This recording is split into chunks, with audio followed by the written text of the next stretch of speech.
Everyone, welcome to LWS juniors YouTube channel. और आज हम हमारे 30 डेज स्पोकन इंग्लिश के कोर्स के 22nd डे में पहुंच चुके हैं। जैसा कि आप देख सकते हैं, हमारा ये जो लेवल है वो है हमारे स्पोकन इंग्लिश का एडवांस लेवल। और इस एडवांस लेवल में हम बात किस पर है, हमारी क्या हमारा ऑब्जेक्टिव है, लर्न फ्लुएंट इंग्लिश स्पीकिंग। कोई डाउट नहीं, मन में कोई संदेह नहीं, करना केवल इतना ही है कि आज हमने पैसिव वॉइस को पढ़ना है। कल जब हमने एक्टिव वॉइस को पढ़ा था तो मैंने बताया था आपको कि एक्टिव वॉइस की क्या इम्पोर्टेंस है, कहाँ उसके यूज़ होते हैं, कैसे यूज़ किए जाते हैं, कहाँ पर वो प्रेफरेबल है, एक्टिव वॉइस में बात करना कहाँ ज़्यादा सूटेबल है। हर एक चीज़ को आपको बताया था। और मैंने साथ में ये भी बताया था कि सेंटेंस का स्ट्रक्चर क्या बनेगा, कैसे कैसे टेंसेस में कैसे कैसे चेंजेस आएंगे, हर एक चीज़ को लेकर बात हुई थी। लेकिन आज हम बात करेंगे पैसिव वॉइस की। पैसिव वॉइस की बड़ी इंपॉर्टेंस है। क्यों? क्योंकि जैसा मैंने कहा कि इस एडवांस लेवल में भी तुम एक बात मान के चलो कि तुम्हें जो है ये जो पैसिव वॉइस है इसका यूज़ सीखना है। क्यों एडवांस लेवल में पैसिव वॉइस का यूज़ सीखना है? क्योंकि देखिए, बात को कहने का ढंग, जैसा मैंने आपको बताया था कि एक्टिव वॉइस में जब आप बात करते हैं तो आप कॉन्फिडेंस को शो करते हैं, क्लैरिटी ऑफ थॉट को शो करते हैं, वहाँ पे कर्ता की प्रधानता को लेकर बात होती है। तो वहाँ पर जब आपने उसके यूजेस देखे तो आपको शायद समझ में आएगा कि अच्छा, हम इसका जो है प्रयोग कहाँ कहाँ कैसे कैसे करें। और एडवांस लेवल में ही क्यों हम इस एक्टिव वॉइस को पढ़ रहे हैं, क्योंकि बेसिक और इंटरमीडिएट लेवल तक तो आप हर एक चीज़ को इन डेप्थ समझ रहे थे। वो जो छोटी छोटी जो आपके रूल्स होते हैं, कंसेप्ट होते हैं, उन सब चीज़ों को आप समझ रहे थे। एक्टिव वॉइस में यहाँ टेंसेज ही नहीं पता तो एक्टिव वॉइस कैसे सीखोगे? सेम वही चीज़ पैसिव के लिए भी है। सेंटेंस का स्ट्रक्चर ही नहीं पता, कहाँ से वॉइस सीख लोगे? तो इसीलिए इसको एडवांस लेवल पे रखा गया है। और यहाँ पर एक्टिव और पैसिव वॉइस को सीखने के बाद you must start conversation, long conversations. अब हो सकता है भाई वो लॉन्ग कॉन्वर्सेशन किसी के लिए 15 मिनट तक के हो कि किसी के लिए 25 मिनट तक के हो, लेकिन अप टू 30 मिनट्स तक का आपको अब तक एक कॉन्वर्सेशन, बातचीत करना अंग्रेजी में आ जाना चाहिए। और यही एक प्रयास है हमारा कि आप लोगों को इस डे 22nd में पैसिव वॉइस सिखाया जाए, जहाँ पर कि कर्म को इम्पोर्टेंस दी जाएगी। We are not at all bothered who has done the action, we are bothered about what is the action, what is the object. समझ रहे हैं? तो अब मेरे प्यारे स्टूडेंट्स, अगर आप हमारे इस चैनल को पिछले 20 दिनों से 21 दिनों से देख रहे हैं, डे 1 से हमारे स्पोकन इंग्लिश कोर्स के साथ जुड़े हुए हैं, तो आपको जैसे हम free of cost spoken English सिखा रहे हैं, ठीक उसी तरीके से आप भी हमें वैसा ही एक सपोर्ट दें। हमारे चैनल को करें सब्सक्राइब। अगर आपको जो वीडियोस हैं वो इन्फॉर्मेटिव लगती है, यूज़फुल लगती है और लगता है कि हाँ, मैम ने कुछ मेहनत की है और उनकी मेहनत जो है वो ज़ाया नहीं जाए, तो इस वीडियो को करें लाइक। और अपने फ्रेंड्स एंड फैमिली मेम्बर्स के साथ, जिन्हें भी आपको लगता है कि स्पोकन इंग्लिश सीखने की ज़रूरत है, जिनका रुझान है, तो उनके साथ करें शेयर। ठीक है, चलिए अब यहाँ वहाँ की बातों को साइड में करते हुए एक बार LWS जूनियर का जो हमारा गूगल प्ले स्टोर में ऐप है, जो हमारे जूनियर डिफेंस एस्पिरेंट्स के लिए है, जो RIMC, RMS या सैनिक स्कूल की तैयारी कर रहे हैं, उन बच्चों के लिए मैं ये चीज़ बता देती हूँ कि आपकी तैयारी को और आसान बनाने के लिए, आपकी तैयारी को बिल्कुल to the point, focused, precise बनाने के लिए LWS जूनियर की टीम ने जो है आपके लिए कोर्सेज अवेलेबल कर दिए हैं। आप गूगल प्ले स्टोर में जाएंगे, आपको समझ में आएगा तब। ठीक है, और आप देखेंगे कि वो जो ऐप है वहाँ पर प्रोवाइडेड जो फीचर्स हैं, जो वहाँ पे लेक्चर्स है, हर एक चीज़ अपने आप में कितनी यूनिक और कितनी ज़्यादा यूज़फुल है। बेस्ट टू बेस्ट हमने वहाँ पर आपको मटेरियल्स प्रोवाइड किए हैं, चाहे नोट्स हो, चाहे रिकॉर्डेड लेक्चर्स हो, हम डाउट सेशंस भी लेते हैं, लाइव क्लासेस भी वहाँ पे कंडक्ट होती हैं, आपके लिए मॉक टेस्ट है, PYQs है और उनके भी सॉल्यूशन वीडियोस दिए गए हैं। ठीक है, चलिए यहाँ पर पैसिव वॉइस को लेकर बात कर लेते हैं। तो पैसिव वॉइस के बारे में क्या जानना चाहेंगे, क्या पता होना चाहिए? सबसे पहली बात कि जैसे मैंने बताया था, एक्टिव वॉइस में कर्ता की प्रधानता थी, यहाँ पर कर्म की प्रधानता होगी, कर्म की प्रधानता होगी। ठीक है, इन passive voice the subject receives the action, यानी कि जो आपका सब्जेक्ट है डूअर ऑफ द एक्शन नहीं है यहाँ पे। जैसे एक्टिव में था कि जो सब्जेक्ट होगा वो कौन होगा, वो कर्ता होगा। कर्ता होगा का मतलब क्या हुआ, वो डूअर ऑफ द एक्शन होगा। ठीक है, लेकिन पैसिव में क्या है, पैसिव में जो आपका सब्जेक्ट होगा वो रिसीवर ऑफ एक्शन होगा।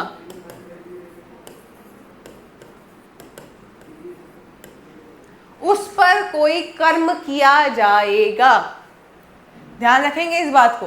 So rather than performing the action in passive voice the subject is the receiver of the action. Simple है, कोई डाउट है?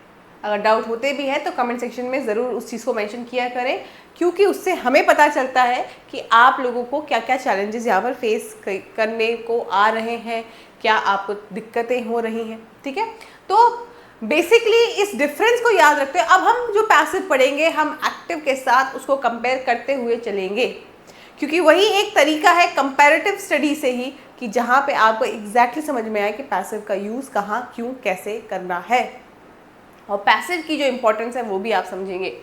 चलिए, so in passive voice the subject receives the action rather than performing it. And जैसे हम बात करें active voice में, the chef cooks the meal, chef ने जो है खाना बनाया, तो यहाँ पे डूअर जो है वो कौन है, शेफ है, यानी कि सब्जेक्ट शेफ है। पैसिव वॉइस में the meal is cooked by the chef, यहाँ पर जो सब्जेक्ट है वो क्या है, मील है। सब्जेक्ट क्या है, मील, यानी कि वो डिश, वो खाना जो कि हमारे शेफ ने बनाया। ठीक है, तो अब आप खुद देख लीजिए कि यहाँ पर पैसिव में meal is the subject and subject पर एक्शन किया गया है, ना कि सब्जेक्ट के द्वारा एक्शन किया गया है। और यहाँ पे कौन है सब्जेक्ट, यहाँ पर जो सब्जेक्ट है वो है शेफ, और शेफ भाई साहब ने कर्म किया है। ठीक है, चलिए अब यहाँ पे देखिए स्ट्रक्चर क्या होता है पैसिव वॉइस का, ये बड़ा इंपॉर्टेंट है। क्यों इंपॉर्टेंट है मैं बता देती हूँ, क्योंकि जैसे आपने देखा था एक्टिव में क्या था, एक्टिव वॉइस में क्या था, subject plus verb plus object. ये जो बेसिक सा एक स्ट्रक्चर होता है सेंटेंस का, सेम वही चीज़ें थी यहाँ पे। लेकिन पैसिव वॉइस में क्या है, subject, form of to be, यानी कि ये हेल्पिंग वर्ब बोल रहा है, सब्जेक्ट हो गया, पास्ट पार्टिसिपल। इसको अगर नहीं पढ़ा, एक चीज़ बता देती हूँ, वो सभी लोग जो पैसिव को यूं ही पढ़ना चाह रहे हैं, जो सीधे इस लेक्चर में आ चुके हैं और उनको लग रहा है मुझे तो सब आता है और मैं कर लूँगा, मुझे पता है वर्ब के क्या फॉर्म होते हैं, जब तक आपने वो लेक्चर नहीं देखा है वर्ब और उसके फॉर्म्स, ठीक है, दो वर्ब्स के फॉर्म की एक बहुत बड़ी लिस्ट है, वो लिस्ट मैं आपको ज़रूर प्रोवाइड कर दूंगी। लेकिन वहाँ पर अगर आपने वर्ब्स के फॉर्म नहीं देखे, आपको नहीं पता वर्ब का फर्स्ट फॉर्म क्या होता है, सेकंड फॉर्म क्या होता है, थर्ड फॉर्म क्या होता है, फोर्थ फॉर्म क्या होता है, मतलब वर्ब प्लस आईएनजी वाला क्या होता है, इस तरह की चीज़ें अगर आपको नहीं पता है ना, तो आप पैसिव वॉइस को कभी सीख नहीं पाओगे। इसीलिए उस वीडियो को पहले देखो जाकर, जहाँ पे मैंने वर्ब फॉर्म्स के बारे में बात की है, फिर जाकर आप जो है एक लिस्ट जो आपको नॉर्मली भी गूगल से डाउनलोड करेंगे तो आराम से मिल जाएगी, list of verb forms. Regular अलग निकालिए, रेगुलर वर्ब्स की अलग निकालिए, इरेगुलर वर्ब्स की अलग निकालिए, तो आपको समझ में आ जाएगा। ठीक, तो पैसिव वॉइस में subject plus helping verb plus verb की थर्ड फॉर्म प्लस अब ये है ऑप्शनल बाय प्लस एजेंट। क्यों है जी ये ऑप्शनल?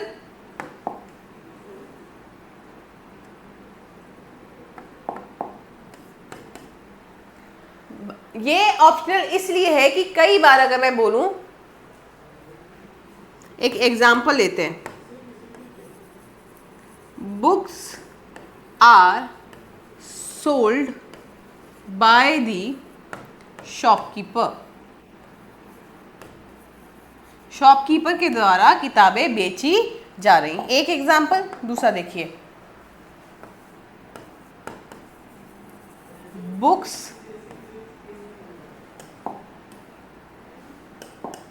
बुक्स आर सोल्ड, किताबें बेची गई, किताबें बेची जा रही है।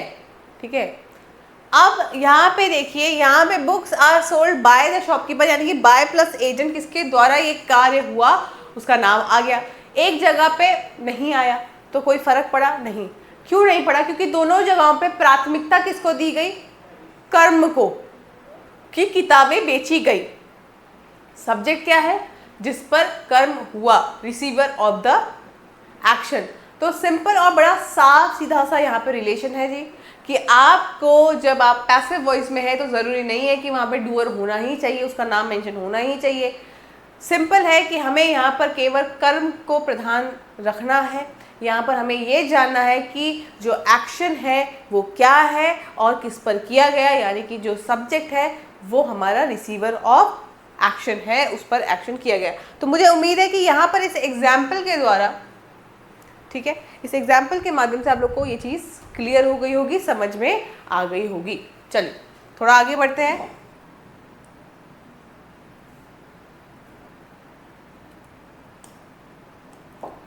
ये बेहद और बेहद ज़रूरी है। क्या ज़रूरी है? बेहद ज़रूरी ये है कि हम पैसिव वॉइस में टेंसेस के अकॉर्डिंग ये सीख जाए कि कैसा स्ट्रक्चर होगा, क्या एग्जाम्पल होगा। जैसे एक्टिव वॉइस में भी हमें देखा था, लेकिन एक्टिव वॉइस में आप जानते हैं कि बहुत जनरल तरीके से बताया था, जैसे simple present, simple past, simple future, like wise present perfect भी था, प्रेजेंट कॉन्टिन्यूस भी था, पास्ट कॉन्टिन्यूस भी था, समझे? तो जब आप इन चीज़ों को देखते हैं तो आपको लगता है कि हाँ यही तो पढ़ा था। अगर टेंसेज नहीं पढ़ा तो please go and visit tenses, because I have explained each and every tenses with their examples, with their types, with their structures। तो मुझे नहीं लगता यहाँ पर कि आपको कोई समस्या आनी चाहिए। समझ रहे हैं? कोई समस्या आने का कोई स्कोप, नो स्कोप, फाइन, ठीक है। तो यहाँ पे अगर आप देखेंगे कि डिफरेंट टेंसेस दिए, present simple, past simple, future simple, present past continuous दिया हुआ है, प्रेजेंट पास्ट परफेक्ट दिया हुआ है और मोडाल्स दिए हुए हैं। मोडाल्स पढ़े थे ना, मुझे उम्मीद है मोडाल्स आपको याद होंगे। याद नहीं भी है, देखिए अपलोडेड वीडियो है, जाइए रिविजिट कीजिए, आप लोग को मोडाल्स समझ में आ जाएंगे। ठीक है, चलिए अब ज़रा इस क्लास में आगे बढ़ते हैं और देख लेते हैं कि टेंसेज जो है, टेंसेज अपना क्या कमाल कर रही है। प्रेजेंट सिंपल टेंस, अगर मैं प्रेजेंट सिंपल टेंस में पैसिव वॉइस के हिसाब से बात करते तो मुझे क्या करना पड़ेगा? एम इज आर लगाऊंगी, ठीक है, यानी कि वो हेल्पिंग वर्ब लगाऊंगी और वर्ब की थर्ड फॉर्म लगाऊंगी। ठीक है, पढ़ा हुआ है आप लोगों ने मेरे साथ, मैंने आप लोगों को वर्ब्स पढ़ाए हैं, ठीक है, हेल्पिंग वर्ब्स पढ़ाए हैं। So the letter is written, is लगाया आपने तो इज लगाया, लेकिन रिटन क्यों लगाया? जबकि सिंपल प्रेजेंट में क्या होता है? Ravi writes a letter. Active voice use की और यहाँ पे एस वाला हमने वर्ब लगाया, वर्ब की फर्स्ट फॉर्म लगाया, सिंगुलर था इसलिए एस लगा दिया। लेकिन यहाँ पे क्या यूज किया? वर्ब की third form, the letter is written, पत्र लिखा जा चुका है, पत्र लिखा गया है। अब इसमें क्या डिफरेंस है आप मुझे ये बताइए।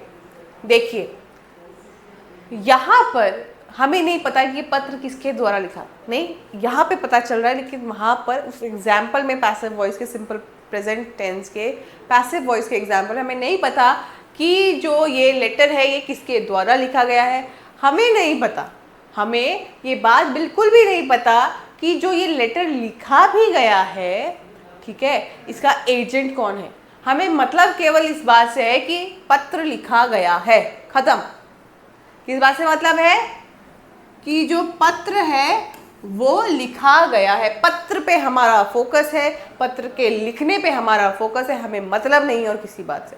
तो जहां पर भी आपको क्रिया पर, कर्म पर आपकी जो है प्रधानता है, आप ये जानना चाहते हैं कि भाई कर्म जिस पर हुआ बस उससे आपको मतलब है, ठीक है, तो वहां पर हम इसका प्रयोग कर देंगे। तो आई होप आप लोग को इस एग्जाम्पल से समझ में कुछ आया होगा। अब पास्ट सिंपल या सिंपल पास्ट टेंस, ऑक्सिलरी आप जानते हैं, हेल्पिंग वर्ब वॉज वर हो गया, वर्ब की थर्ड फॉर्म लगेगी the homework was done.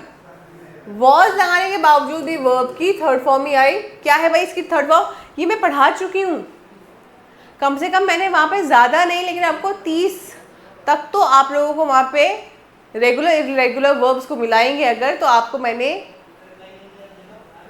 Verb की फॉर्म्स बता दी थी, जैसे डू, डिड, डन, वर्ब की फर्स्ट फॉर्म, वर्ब की सेकेंड फॉर्म, वर्ब की थर्ड फॉर्म, और इसी का वर्ब का फोर्थ फॉर्म बनाऊंगी तो क्या बनेगा, डूइंग।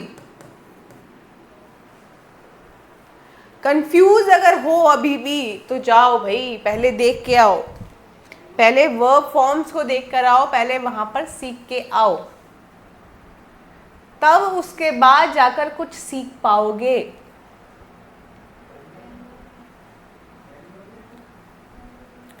लाइकवाइज रिटर्न के लिए भी नहीं बता पाई, कोई बात नहीं, रिटर्न के लिए भी बता देते हैं भाई, नहीं तो आप कहेंगे कि मैम एक वर्ड के लिए बताया। वर्ब की फर्स्ट फॉर्म है राइट,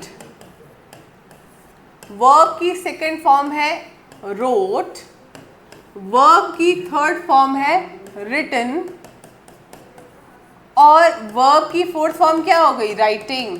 लिख लो। अब चलो जो जो वर्ड्स आते रहेंगे मैं उनका बताते रहूंगी आपको कि उसका first form, second form, third form क्या है, ठीक है। कोई समस्या है?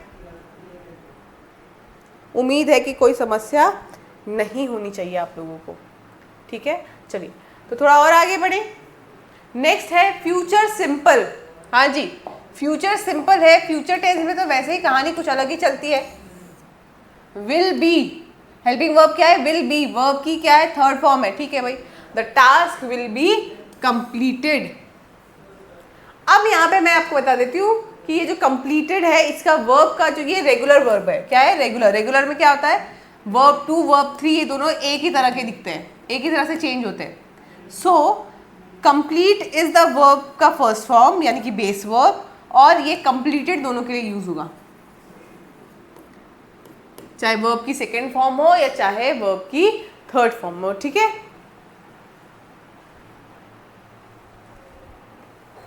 इसी को कहते हैं रेगुलर वर्ब, जहां पर बेस वर्ब के साथ हम जो है ईडी का यूज कर देते हैं। बेस वर्ब के साथ क्या यूज करते हैं, ईडी का प्रयोग कर देते हैं, ठीक है। चलिए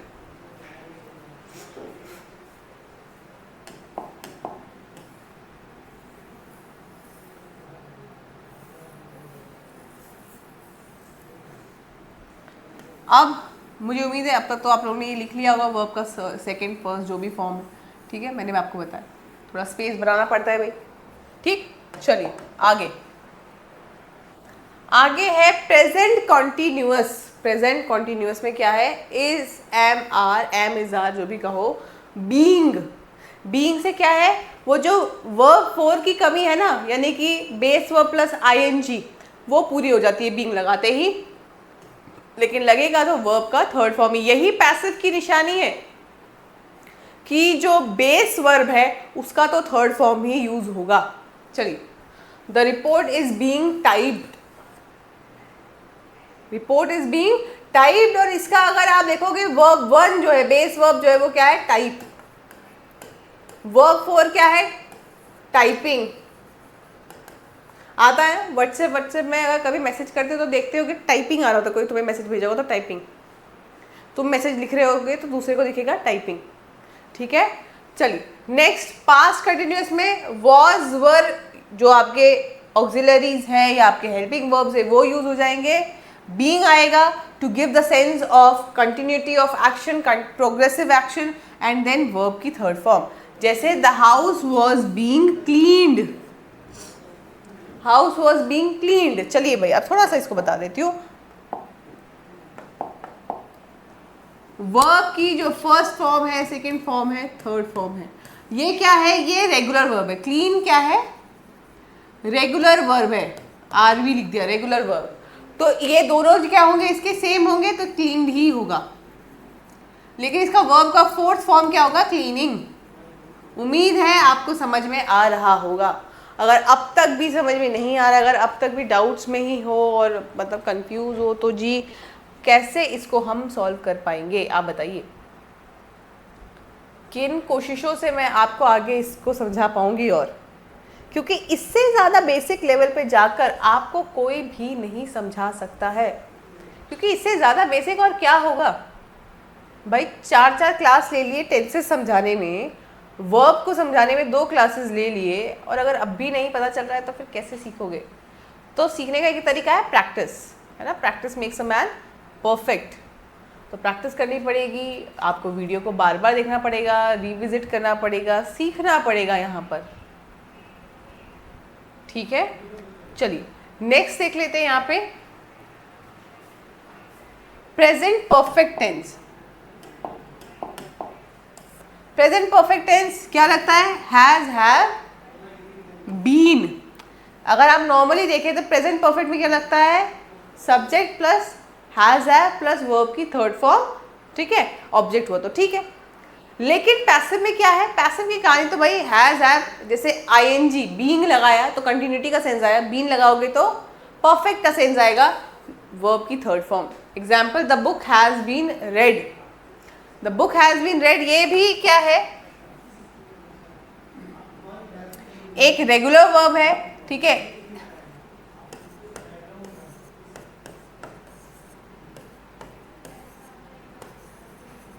रीड, रेड, रेड ऐसे ही कुछ होता है, तो कई बार सेम ही स्पेलिंग का यूज कर दिया जाता है, ठीक है।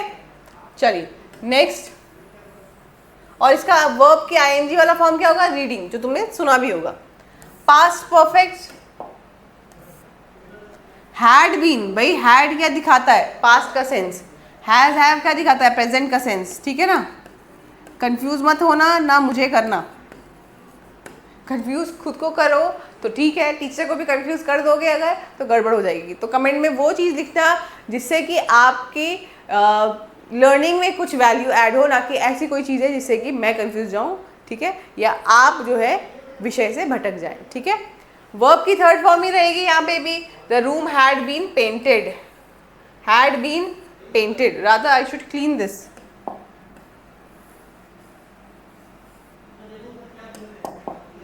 The room had been painted.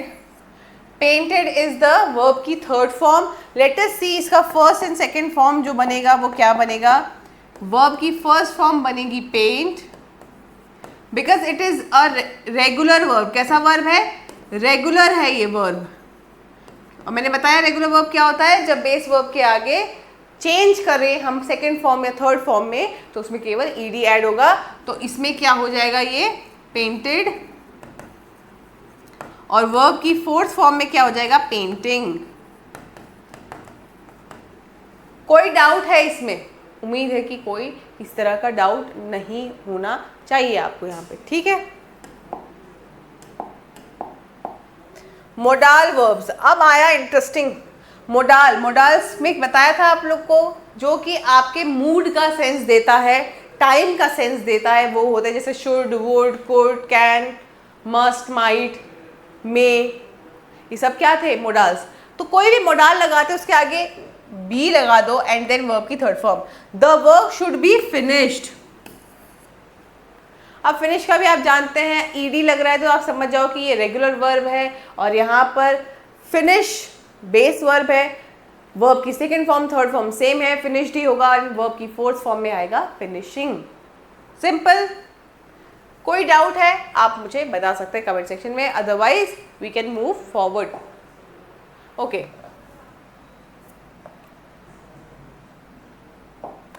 Uses of passive voice. भाई पैसिव वॉइस के यूजेस बताइए, क्योंकि इसी से तो हमारा काम होने वाला है। यहीं पे तो हम आके अटक जाते हैं कि भाई इसका इस्तेमाल क्या है वो तो बताओ। So when the doer is unknown, I should not use this colour, ऐसे कलर्स क्या होते हैं रिफ्लेक्ट ज़्यादा हो जाते हैं, तो आप लोगों को भी समझ में नहीं आएगा। When the doer is unknown, जब पता नहीं है किसने किया। Someone has stolen my bicycle, someone has, या वहां पर क्या है, आपको डूअर का कहीं ना कहीं पता चला कि किसी ने तो चुराया है। लेकिन जब मैं कहूँ my bicycle has been stolen, मैंने दो एग्जाम्पल दी, जरा देखना इसको। Someone has stolen my bicycle, और एक एग्जाम्पल क्या है, my bicycle has been stolen. बताओ भाई कौन है एक्टिव कौन है पैसिव। तो साफ सीधे शब्दों में बताऊं अगर मैं, ये है एक्टिव और ये है पैसिव। क्यों? यहाँ पे समवन से हमें सेंस मिल गया हमारे सब्जेक्ट का और डूअर का। मेरा ध्यान किस तरफ है कि किसने मेरी बाइसिकल चुराई, किसने मेरी साइकिल चुराई, मेरा फोकस उस चीज़ पे है। तो किसी ना किसी ने तो मेरी साइकिल चुराई है, मैं ये कह रही हूँ। लेकिन यहाँ पर मेरा फोकस है मेरी बाइसिकल पर, ये मेरा सब्जेक्ट है कि मेरी बाइसिकल चुरा दी गई। अब किसने चुराई, क्या चुराई, कोई सस्पेक्ट समझ में नहीं आ रहा, कुछ समझ में नहीं आ रहा। मतलब केवल कर्म से है कि चोरी का कर्म हो गया है। ठीक है, अब आप यहाँ पे देखिए, माई फोन वॉज स्टोलन, क्या लिखा हुआ है यहाँ पे, माई फोन वॉज स्टोलन, मेरा फोन चुरा लिया गया है।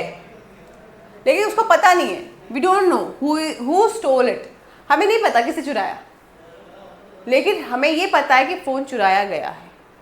ठीक है, अब नेक्स्ट क्या है, when doer is not important। Exactly, ये तो शुरुआत से ही हम देखते आ रहे हैं ना कि पैसिव के बारे में जब मैंने आपको बताया, उसके बारे में डिस्क्राइब किया, तो मैंने यही चीज़ बताई थी कि जो है पैसिव में क्या होता है, आपका जो डूअर है वो इम्पॉर्टेंट नहीं होता है। ठीक है, पैसिव वॉइस में आपका जो डूअर है वो इम्पॉर्टेंट नहीं होता है, और इसीलिए पैसिव में हमारी जो प्रायोरिटी होती है, जो हमारी इम्पोर्टेंस दी जाती है, वो किसको दी जाती है, एक्शन को दी जाती है, ऑब्जेक्ट को दी जाती, सॉरी सब्जेक्ट क्या होता है हमारा, कि जिस पर एक्शन किया गया, रिसीवर ऑफ द एक्शन। ठीक है, मोस्टली जब हम चेंज कर रहे होते हैं, जो आगे आप देखेंगे कि जब हम एक्टिव से पैसिव में चेंज करेंगे तब आपको ये बात समझ में आएगी।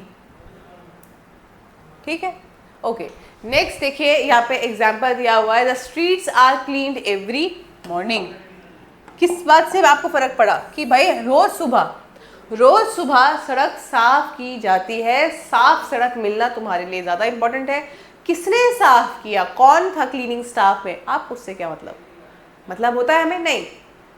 The railway station is cleaned by whom, do you care, no, do we care, no.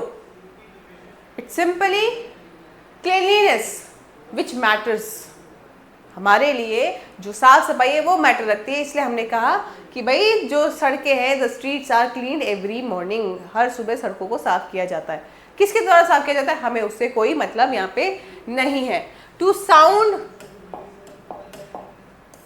Formal और ऑब्जेक्टिव, जब आप अपने केवल उद्देश्य को लेकर ही बात कर रहे हैं, जब आपका केवल मकसद ये है कि मुझे जो है केवल ये बताना है कि हाँ भाई कोई कार्य हो गया बस, तो यहाँ पर देखिए, my decision has been made मुझे फ़र्क नहीं है तुम्हारे इमोशन से, मुझे फ़र्क नहीं है तुम क्या सोच रहे हो, मुझे फ़र्क नहीं है कि मेरे डिसीजन से किसको क्या इम्पैक्ट पड़ने वाला है। मुझे फ़र्क पड़ता है, मेरे लिए जो मैटर रखता है कि मैंने तो देखो क्या ले लिया है, निर्णय ले लिया है। ठीक है, निर्णय ले लिया गया है। Next, to focus on the receiver of the action. किस पे फोकस करना है यहाँ पर? रिसीवर ऑफ द एक्शन पे।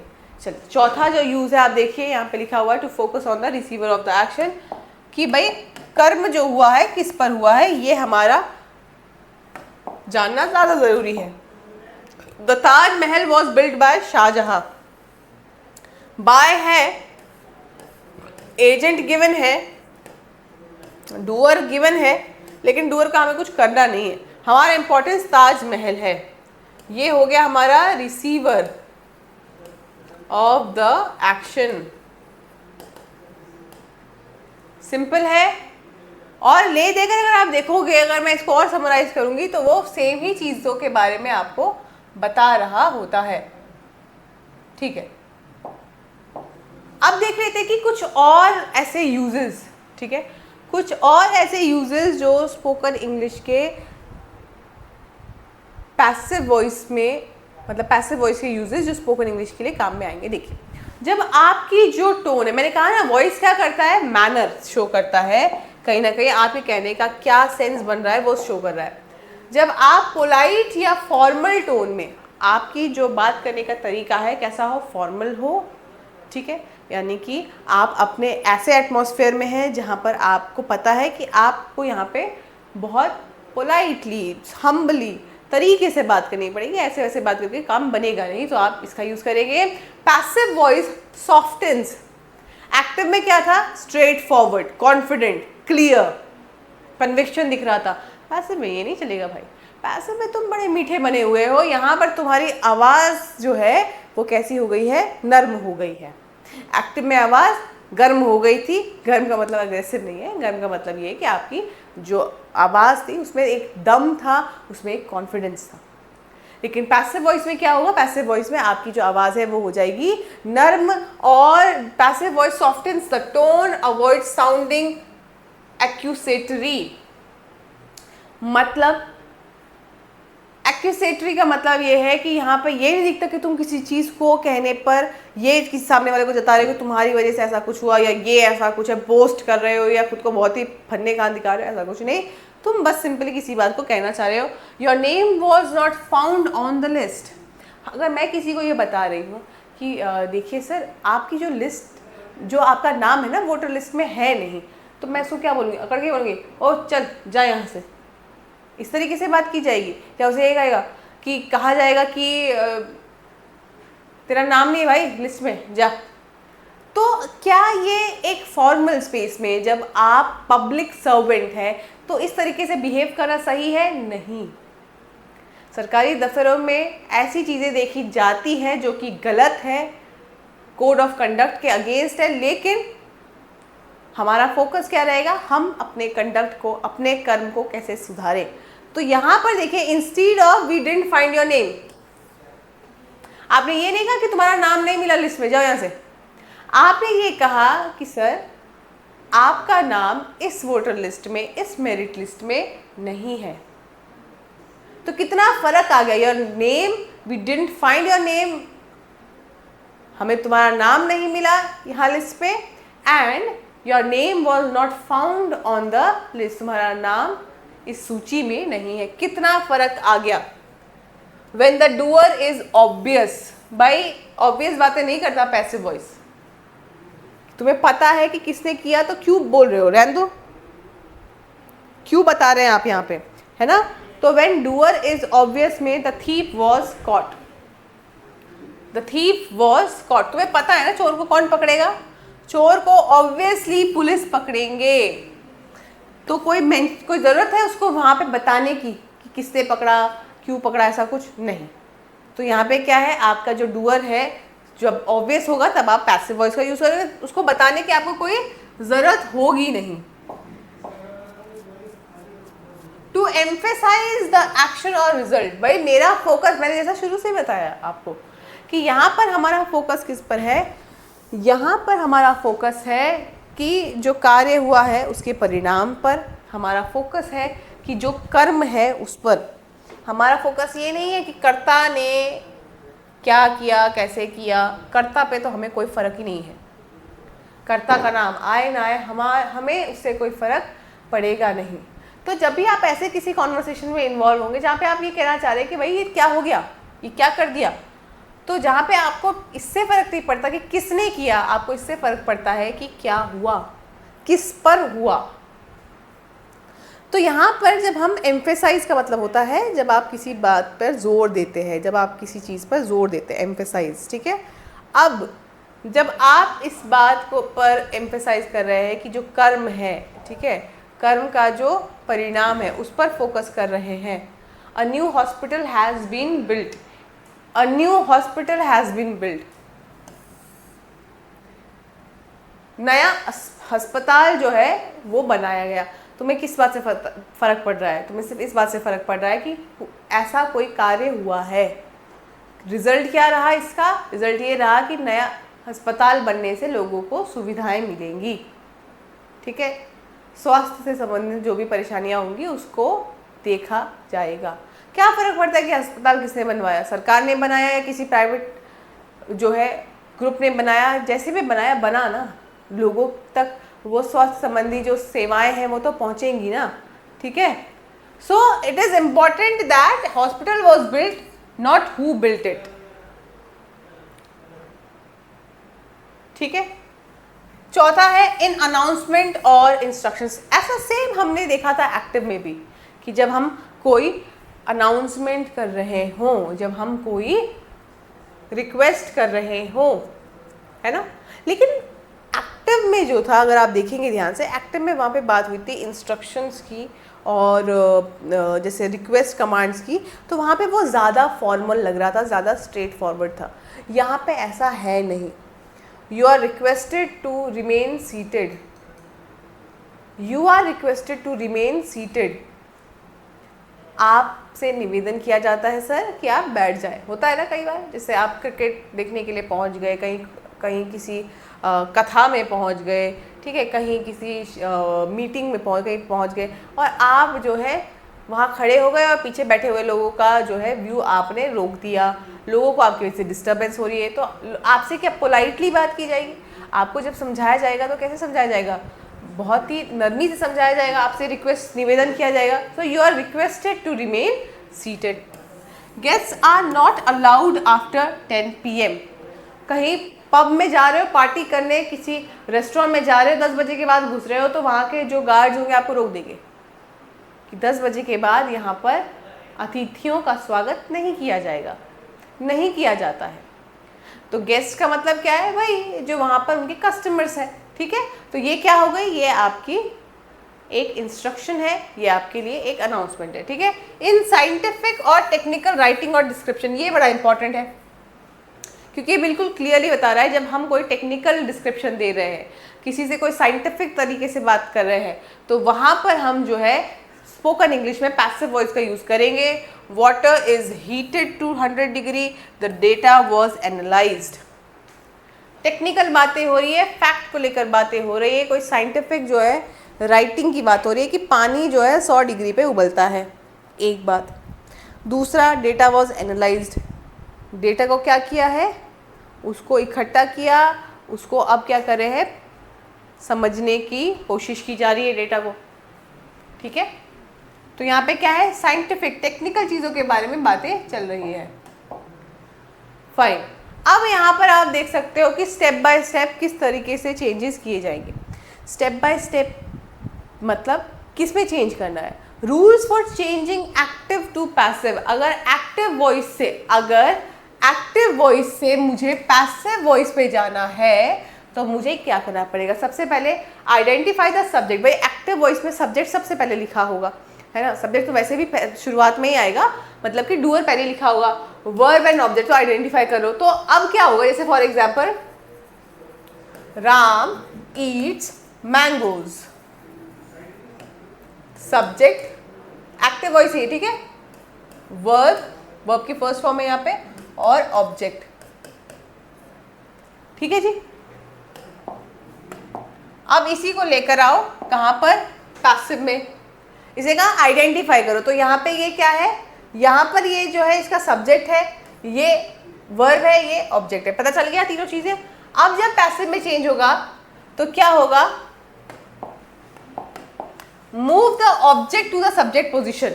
यानी कि पैसिव में जब चेंज होगा तो जो ये ऑब्जेक्ट है ये बन जाएगा इसका सब्जेक्ट पैसिव का। तो क्या लिखोगे, मैंगोज। हेल्पिंग वर्ब लगाना पड़ेगा, यहाँ पे ऑक्सिलरी का यूज होता है आर, ठीक है। फिर उसके बाद क्या बोला उसने, वही जो मैंने अभी लिख भी दिया है, use the correct form of to be. Verb की करेक्ट फॉर्म लिखो बेस्ड ऑन द टेंस। तो ये क्या था, ये जो था भाई प्रेजेंट टेंस में था, सिंगुलर वर्ब है, ठीक है। लेकिन मेरा अब जो मैंगोज है वो क्योंकि आ गया है सब्जेक्ट में, तो मैंगोज जो है प्लूरल है तो मैंने आर लगा दिया। मैंगोज आर ईटन, वर्ब की कौन सी फॉर्म लगाई, third form, by Ram. Mangoes are eaten by Ram. तो इसमें क्या किया, ऑब्जेक्ट को पैसिव वॉइस में सब्जेक्ट बना दिया, सब्जेक्ट को पैसिव वॉइस में क्या बना दिया, ऑब्जेक्ट। तो यहां पे क्या हो गया आगे, यूज द पास्ट पार्टिसिपल यानी कि वर्ब की third form for the main verb, add by plus subject. अगर यहां पर देखो ये क्या है, ये ट्रांजिटिव है, ट्रांजिटिव वर्ब है। यहां पर मेरे पास जो है ऑब्जेक्ट है, राम ने किस पर क्रिया की, आम पर, तो आम जो है वो क्या है, वो ऑब्जेक्ट है। अगर ऐसा होता राम ईट्स, ठीक है, राम ईट्स होता तो उसका कोई चेंज नहीं हो पाता, सिंपल है, ठीक। तो यहाँ पर बाय प्लस सब्जेक्ट तब लगेगा जब आपका ट्रांजिटिव वर्ब मेंशन होगा, जब आपको वो चीज़ ज़रूरत होगी उसको करने की। एग्जाम्पल देख लीजिए, एग्जाम्पल अगेन, जैसे हमने अब चेंज किया, तो ही राइट्स अ लेटर, तो यहाँ पे अ लेटर क्या है, इसका ऑब्जेक्ट है और ही जो है इसका सब्जेक्ट है। तो क्या करेंगे, अ लेटर। अब यहाँ पे ये जो ऑब्जेक्ट था इसको क्या बना दिया, सब्जेक्ट, ठीक है। राइट्स, राइट्स क्या है, प्रेजेंट में है, देखो ध्यान से, ये क्या है, प्रेजेंट में है, सिंपल प्रेजेंट में, ये सिंपल प्रेजेंट में ही रखा है, बस वर्ब की थर्ड फॉर्म लगा दी सही ऑक्सिलरी यूज करके साथ, क्योंकि ये क्या है, सिंगुलर। क्या है ये, सिंगुलर। फिर उसके बाद क्योंकि वहां पे लिखा हुआ है ही राइट्स अ लेटर, जो आपका सब्जेक्ट है उसको यहां पर लेके आ गए और उसको बना दिया ऑब्जेक्ट, ऑब्जेक्ट की जगह पे रख दिया, ठीक है। She is watching a movie, तो मूवी क्या है, ऑब्जेक्ट है एक्टिव में, ये यहाँ पे आगे क्या बन जाएगी, सब्जेक्ट। तो मूवी इज बीइंग, वॉचिंग ये क्या है, कंटिन्यूअस टेंस में है, किस में है, कंटिन्यूअस टेंस में, तो इसको इज बीइंग लगा के कंटिन्यूअस टेंस का टच दे दिया, लेकिन वर्ब की थर्ड फॉर्म ही लगेगी। A movie is being watched bye हर, क्यों, क्योंकि शी गिवन था, हमने अकॉर्डिंगली एजेंट को चेंज किया है, ठीक है। Like wise they build the bridge, चलो दे बिल्ड द ब्रिज, सो यहाँ पे क्या है, ये बन जाएगा सब्जेक्ट, द ब्रिज बिल्ट है, तो ये क्या है, पास्ट टेंस में है, तो इसको सिंपल पास्ट में हम वॉज बिल्ट लिखेंगे बाय देम। दे था तो दे का क्या बन जाएगा, ऑब्जेक्टिव फॉर्म। इसीलिए प्रोनाउन का सब्जेक्टिव, ऑब्जेक्टिव, पॉजेसिव हर तरीके का फॉर्म आपको मैंने पढ़ाया है, और अगर नहीं पढ़ा है तो जाइए डे 2, डे 3 में देखिए, आपको वहाँ पे समझ में आ जाएगा। I will finish the report, I will finish the report, तो रिपोर्ट क्या हो जाएगा, वो बन जाएगा पैसिव का subject. The report will B, will है ना यहाँ पे, तो विल का क्या हो जाएगा, विल बी फिनिश्ड, ठीक है। The report will be finished by me. I का क्या बनेगा, ऑब्जेक्टिव केस, आई का ऑब्जेक्टिव केस क्या बना, मी, पढ़ा है ना। प्रोनाउन में she has submitted the form, the form has been submitted by her, she has submitted the form has been submitted by her, ठीक है। चलिए थोड़ा और आगे बढ़ते हैं। देखिए कुछ एडिशनल रूल्स है पैसिव वॉइस के, पैसिव वॉइस के जो एडिशनल रूल्स हैं हम उस पर भी आते हैं, उस पर भी बात करते हैं, ठीक है। ट्रांजिटिव वर्ब्स ओनली, यही जो मैंने शुरुआत में बताया था कि भाई एक्टिव का पैसिव में तभी चेंज कर सकते हो जब एक्टिव वॉइस जो है ट्रांजिटिव में हो, the verb that takes an object, only transitive verbs can be made passive, केवल उन वर्ब का ही पैसिव वॉइस बन सकता है जहां पर कि ऑब्जेक्ट गिवन होगा, क्योंकि आपको पता है एक्टिव का ऑब्जेक्ट बन जाता है पैसिव का सब्जेक्ट, ये मैं बता चुकी हूं बार बार। शी रीड्स अ बुक, अगर ये होता शी रीड्स तो इसका पैसिव क्या बनाओगे, रीड शी, गलत हो जाएगा। तो she reads a book, object given है यहाँ पे, ऑब्जेक्ट गिवन है यहाँ पे, तो यही बुक जाके यहाँ पे बन गया subject. A book is red bye her, ठीक है। ही स्लीप्स वेल, इसका पैसिव बना सकते हो क्या, बताओ। वेल स्लीप्स ही, स्लीप्स वेल ही, गलत। सो यहाँ पे क्या हो जाएगा, it can not be passive as there is no object, कोई यहाँ पर कर्म किस पे हुआ ये पता नहीं चल पा रहा है, ठीक है। फिर उसके बाद use of by is optional, भाई क्यों ऑप्शनल है, जब अगर एजेंट कहीं पे गिवन होगा तो हम इसको यूज कर लेंगे। जैसे for example the agent, the doer is introduced by using by but it is often omitted, कई बार बाय का प्रयोग नहीं करेंगे। जैसे द डूअर इज कब नहीं करेंगे, जब डूअर अननोन होगा, अनइम्पॉर्टेंट होगा, जब डूअर से हमें कोई लेना देना नहीं है, समझ में आ चुका है, या डूअर को बताना जरूरी है नहीं, ऐसी कंडीशन में द फोकस किस पे है, फोकस हमारा है एक्शन पे और एक्शन के रिजल्ट पे। The letter was posted, no need to say by her और हिम, किसने पोस्ट किया हमें इससे फर्क नहीं पड़ता, लेटर पोस्ट हो गया हमें केवल इससे फर्क पड़ता है। The window was broken by the boy, भाई यहाँ पर कांच किसने तोड़ा, मुझे इससे फर्क पड़ता है क्योंकि मुझे उसके घर जाकर उससे क्या लेना है, मुआवजा लेना है ना। So the window was broken by the boy, here the doer is important, doer क्या है, इंपॉर्टेंट है, ठीक है।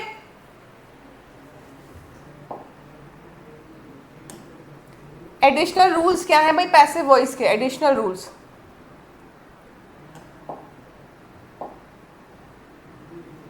एडिशनल रूल्स पैसिव वॉइस के, जब आप देखो कि डबल ऑब्जेक्ट सेंटेंस में हो, जब दो दो ऑब्जेक्ट गिवन है, किसको यूज करोगे, किसका आप सब्जेक्ट बनाओगे। Some verbs takes two object, indirect और डायरेक्ट, एक उसमें ऑब्जेक्ट इनडायरेक्ट होता है, एक डायरेक्ट होता है। इन passive voice either object can be made subject, passive voice में दोनों में से किसी भी एक को हम यूज कर सकते हैं as the subject of the sentence. जैसे for example he gave me gift, me gift, ठीक है। इसमें क्या है, अगर आप देखो ही गेव मी, ये डायरेक्ट है, ये इनडायरेक्ट है,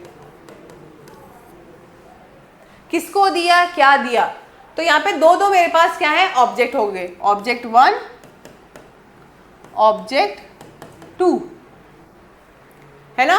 तो पैसिव 1, इसका दो तरह से हम पैसिव बना सकते हैं। आई, मी का क्या कर दिया, आई, इसका सब्जेक्ट बना दिया, I was given a gift bye him, लिखना है लिखो, नहीं लिखना है मत लिखो, क्योंकि यहाँ पे डूअर का कोई फर्क नहीं पड़ेगा, ठीक है। I was given a gift, bye him लिखना चाहो तो ऐड कर सकते हैं। पैसिव 2 में देखिए ये गिफ्ट है, इसको मैंने बना दिया subject, a gift was given to me by him, लिखना चाहो तो लिख सकते हो, क्योंकि वहाँ पर जो आपका एजेंट है वो तो एक ही रहेगा, उसमें कोई चेंज नहीं आने वाला है। So a gift was given to me, तो दोनों ही फॉर्म जो है वो बिल्कुल सही है। और भी कुछ रूल्स है, जैसे मोडाल्स वाला, ठीक है। मोडाल्स में मैंने आपको बताया है कि कोई भी मोडाल लगाओ उसके आगे बी लगा दो, वर्ब की थर्ड फॉर्म लगा दो, ठीक है। जैसे मोडाल जो होते हैं पैसिव में can, should, must, may, might, इस तरह के यूज होंगे, ठीक है। अब इसका ये स्ट्रक्चर आप देख चुके हैं, एक्टिव में पैसिव में क्या फर्क है। शी कैन सॉल्व, यहाँ पे भी एक मोडाल आया, she can solve the problem can be solved, can था मोडाल, कैन का क्या बना दिया हमने, कैन बी बना दिया, कैन का क्या बना दिया हमने, कैन बी बना दिया। Likewise you should complete, should का क्या हो जाएगा, शुड बी कंप्लीटेड, ठीक है। तो यही कुछ चेंजेस है जिसके बारे में चर्चा हुई है, शुरुआत से हुई है, मुझे उम्मीद है कि आप लोग को यहाँ पे ये बातों का ध्यान रहेगा। प्रोनाउन को कैसे चेंज करेंगे, देखो एक्टिव का जो सब्जेक्ट होगा, जैसे आई का क्या बन जाएगा, पैसिव का वो ऑब्जेक्ट बनेगा, तो मी, यानी कि objective case, subjective case doer, objective case जिस पर रिसीवर ऑफ द एक्शन, ठीक है, जिस पर एक्शन हो रहा है। यू तो यू ही रहता है भाई, यू का कुछ होता नहीं है, ही का हिम बन जाएगा, शी का हर बन जाएगा, वी का अस बन जाएगा, दे का देम बन जाएगा। क्लियर है, सॉर्टेड है। चलिए आगे, स्पोकन इंग्लिश में पैसिव वॉइस का क्या रूल है, स्पोकन इंग्लिश में पैसिव वॉइस का क्या प्रयोग है, कैसे हम इसको यूज में ला सकते हैं।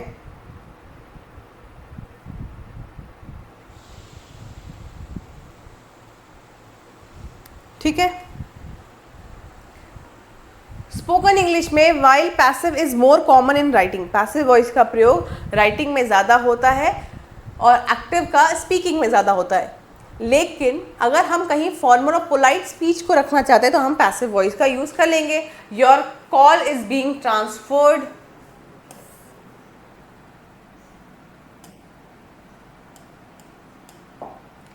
Your call is being transferred, you are invited to the party, lunch will be served at 1 PM। जब आप कहीं किसी सेरेमनीज में जाते हो, जब आप किसी शादी ब्याह में जाते हो, पार्टी में जाते हो, इस तरह की अनाउंसमेंट आपने सुनी होगी, तो वहाँ पर हमें फॉर्मल भी होना है, प्रोफेशनल भी शो होना है, प्रोफेशनली भी बिहेव करना है, और लेकिन सॉफ्ट टोन में। तो जहाँ पे भी जो आपकी हाउसिंग फैसिलिटी हॉस्पिटैलिटी सर्विसेज आ जाती हैं, हॉस्पिटैलिटीज आप समझते होंगे, जहाँ पे आप कहीं होटल्स में, क्रूज़ में, इस तरह के किसी उसमें होंगे, वॉयज में होंगे, वहाँ पर जो उनके स्टाफ होंगे वो आपको इस तरह से ट्रीट करेंगे। So they will speak mostly in passive voice. Air hostess जो आपने देखे होंगे, एयर हॉस्टेस में भी यही होता है, सेम चीज़ें। ठीक है, फ्लाइट में आप बैठते हैं तो जहाँ पे भी आपकी सर्विस आ जाती है, हॉस्पिटैलिटी सॉर्ट ऑफ, तो वहाँ पर जो है आप पैसिव वॉइस का यूज़ करेंगे। तो न्यूज़ रिपोर्टिंग के लिए आप कर सकते हैं। A new policy has been introduce, news reporting में बहुत घुमा घुमा के बात करते हैं। Formal announcement, guests are requested to remain seated, formal announcement कर रहे हो, पोलाइटली भी करना है, तो यहाँ पे customer service, this is what I was talking about, hospitality services हो, कस्टमर सर्विस हो, your request has been processed. जब आप कहीं ऑनलाइन शॉपिंग करते हैं, कुछ प्रॉब्लम हो गई, आप इस तरह की बातें कहेंगे। ठीक है, ट्रांसपोर्टेशन में हो गया, या आप कहीं पे, फॉर एग्जांपल कस्टमर सर्विस कहाँ पे आ जाती है, आप किसी, मैंने बोला आप लोगों को कि जैसे आप कहीं क्रूज शिप में कहीं ट्रैवल कर रहे हैं, या आप कहीं पे घूमने फिरने गए हैं, तो इस तरीके की जो भी सर्विसेज होंगी कस्टमर को क्या करने की, उनकी नीड्स को फुलफिल करने की, तो वहाँ पर जो है हम इसको प्रयोग में लाते हैं। ठीक है, टेंसेस का चार्ट, फिर से एक बार वो समरी चार्ट बनाया है, इसको आप देख सकते हैं क्योंकि इस पर मैं बात कर चुकी हूँ, तो मैं इस पर और अधिक बात नहीं करूँगी। मैं आ जाऊँगी सीधे के सीधे यहाँ पे प्रैक्टिस क्वेश्चंस पे। हाँ जी, तो प्रैक्टिस क्वेश्चन में करना क्या है भाई, आपको प्रैक्टिस क्वेश्चन में कन्वर्जन करना है। यहाँ पर ये जो सेंटेंसेस हैं वो आपको एक्टिव वॉइस में गिवन है, आपको इसको कन्वर्ट करना है पैसिव वॉइस में। सिंपल है, क्लियर है, ठीक है। अब उसके बाद और प्रैक्टिस करोगे तो ये जो इम्पेरेटिव्स है, इम्पेरेटिव पता है ना, इम्पेरेटिव सेंटेंस तो मैंने डे 3-4 में ही आपको बता दिया था, जहां पे हम कमांड, रिक्वेस्ट या कहीं निषेध की बात करेंगे, नेगेटिव इम्पेरेटिव भी थे, तो वहां पर आप देखिए टर्न ऑफ द फैन, इसको चेंज करो पैसिव में। कैसे करोगे, यही तो ट्रिक है, राइट द आंसर्स। ठीक है, तो जब हम convert these imperatives to passive, इनको जब आपको पैसिव में चेंज करना पड़ेगा, सबसे बड़ा चैलेंज यही है आज के इस सेशन का, और यही आपको मुझे कमेंट सेक्शन में लिख के बताना है जब आप इसे सॉल्व कर लेंगे। ये वाला पर्टिकुलर जो है, इसको मैं ज़रूर जानना चाहूँगी कि आप लोग इसको कन्वर्ट करके कितना प्रैक्टिस में ला पाएँ। ठीक है, चलिए, तो मेरे हिसाब से यहाँ पर हमारा ये जो सेशन है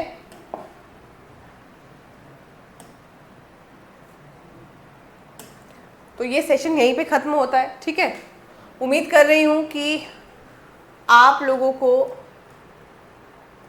यहाँ पर कुछ ना कुछ सीखने को मिला होगा, कुछ नहीं बहुत कुछ। मेरे हिसाब से तो मैंने जितना एफर्ट लगाकर आप लोगों के लिए ये पीपीटी एंड ये जो लेक्चर है तैयार किया था, तो मुझे लगता है, मुझे पूरी उम्मीद है कि आपको वो सब कुछ समझ में आ गया होगा। इसी के साथ आज की इस क्लास को विराम लगाते हैं, लेकिन जाने से पहले चैनल को ज़रूर सब्सक्राइब करें। अगर आप चैनल को सब्सक्राइब नहीं किया अभी तक, इस चैनल पर नए हैं, पहली बार अगर ये वीडियो देख रहे हैं, तो डे 1 से इस जर्नी को स्टार्ट करें, क्योंकि स्पोकन इंग्लिश का ये 30 डेज़ का फुल फ्लेजेड कोर्स है। उसके अलावा अपने फ्रेंड्स, फैमिली या फिर नियर वंस के साथ इस चैनल को, इस कंटेंट को, इस वीडियो को या इस कोर्स को आप शेयर कर सकते हैं।